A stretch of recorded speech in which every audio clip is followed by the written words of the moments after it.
ကျွန်တော်တို့17နိုင်25လောက်ကြာတော့စားတော့ဆိုင်3ယောက်ရောက်ပြီးတော့စားတော့3ရောက်ပြီးတော့ဆွဲခဲ့ပါတယ်ကျွန်တော်တို့ဆွဲခဲ့ပါတယ်ဒါဖွင့်ကြဒါစပွန်ဆာပါစပွန်ဆာတဲ့လောက်ပါနဲ့မကနဲ့ကျွန်တော်ဗီဒီယိုရိုက်ဟေးကမရောပါနဲ့ဦးတောင်းပါရဲ့အော်ထွေးကင်းကိုထွေးကင်းအမကားရရဆွဲတယ်ဆောင်းမေ့ဝါတာဗျကျွန်တော်ခုနရိုက်ဖို့မေ့ဝါတာကျွန်တော်အိတ်နေတာမေ့နေတာအိတ်လိုက်နိုးလိုက်15လောက်ရှိအားလုံးပေါင်းतू ကအိတ်တာတစ်ခါပဲအိတ်တာလေကျွန်တော်ကတော့အိတ်ချင်ပြအောင်အိတ်ချင်ပြအိတ်ချင်ပြအောင်ကျွန်တော်ကလက်ဖေးချိုးစိတ်ဟောဝယ်တောက်ခဲ့မနေ့4နိုင်6နိုင်လောက်ရောက်မယ်ထင်တယ်အမကဘယ်လိုထင်လဲ4နိုင်လောက်လို့ထင်တယ်ဦးစိုးလေးအောင်ဖိတ်ခေါ်ပါတယ်လို့ဟုတ်ကဲ့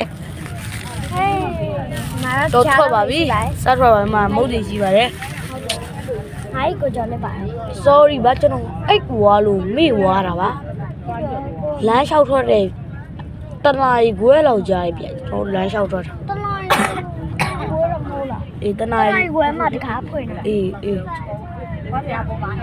အားလုံးခုနိုင်7:20ခွန်ရှိပြီ7:30လက်တဲ့ဒါဟိုပါ135မိုင်ဟုတ်လားဗျ135မိုင်ကကျွန်တော်တို့ဗာလဲပလာသူတဲ့ဘာလဲမသိရွှေကြားတည်တယ်ရွှေခရာကြီးရောက်ခဲ့ပြောဓာတ်စီဆိုင်နေလည်းရှိဓာတ်စီဆိုင်တင်ကိုရှိရဲ့135မိုင်တည်မှာကြည့်ရပါအဲ့ဒါနေပြီးတော့နဲ့နီးတယ်ဟာဒီလို vibe ကကြိုက်တာအဲ့လို vibe ကိုကြိုက်တယ်ကျွန်တော်အဲ့လို